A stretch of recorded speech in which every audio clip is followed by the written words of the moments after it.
એટલા માટે સૌપ્રથમ સાદી અને સરળ ભાષામાં આદિવાસી કોણ છે હું સમજાવું તમને। આદિવાસી એટલે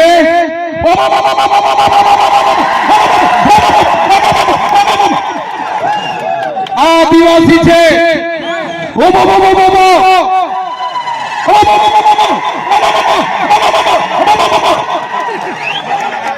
આદિવાસી છે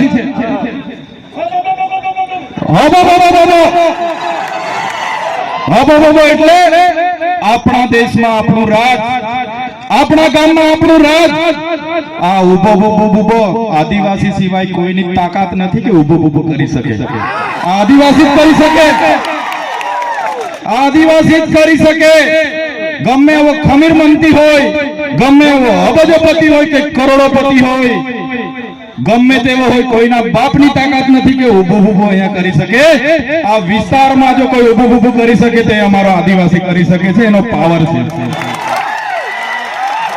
આપણા ગામમાં આપણું રાજ, આદિવાસી અહીંનો માલિક છે, મૂળ માલિક છે। હું ચૈતર વસાવા નથી કહેતો, આદિવાસીઓનો ઇતિહાસ કહે છે, દેશની સુપ્રીમ કોર્ટ કહે છે, દેશનું બંધારણ કહે છે, યુનો કહે છે કે આ દુનિયામાં સૌથી પહેલા જો કોઈ આવ્યું હોય તો એ આદિવાસી છે। મૂળ માલિક આ દેશનો આદિવાસી છે, સુપ્રીમ કોર્ટ કહે છે। ત્યારે આજે આદિવાસીઓને આ સરકારોએ મજદૂર બનાવી દીધા છે। આજે દાદાઓએ કીધું અમારી પણ જમીનો છે, અમને પણ પાણી આપો, અમારા બાળકોને પણ શિક્ષણ આપો, અમારા યુવાનોને પણ રોજગાર આપો। પણ આ સરકારો જાણી જોઈને આદિવાસીઓને ભણાવવા નથી માંગતી, અહીંથી પાણી લઈ જાય છે પણ પાણી આપવા નથી માંગતી, આદિવાસીઓને ભેગા થવા નથી દેવા માંગતી।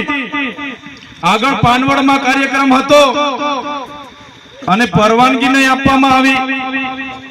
આદિવાસી 5મી અનુસૂચિ વિસ્તારમાં રહી છે, આદિવાસીઓનું સ્વશાસન એમાં લખેલું છે। બંધારણની આર્ટિકલ 241 ક તમે વાંચી લેજો। આદિવાસી વિસ્તારમાં જનજાગૃતિના કાર્યક્રમ માટે કોઈ મામલતદાર, ટીડીઓ પ્લાન કે પોલીસની પરવાનગીની અમને જરૂર નથી ભાઈ। અમે આદિવાસી સ્વાયત્ત રાજવાળા છે।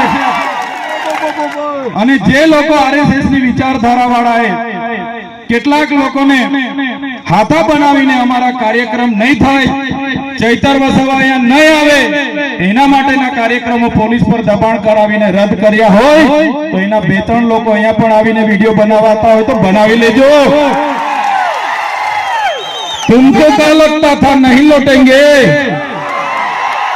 तुमको क्या लगता था नहीं लौटेंगे, जब तक तोड़ेंगे नहीं तब तक छोड़ेंगे नहीं।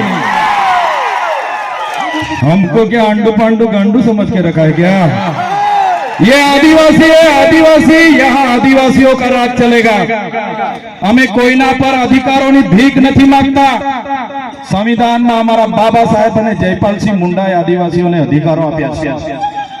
आ शेड्यूल एरिया छे અને સંવિધાનમાં લખ્યું છે શેડ્યુલ એરિયામાં આદિવાસીઓનું સ્વશાસન, ગ્રામ સભા।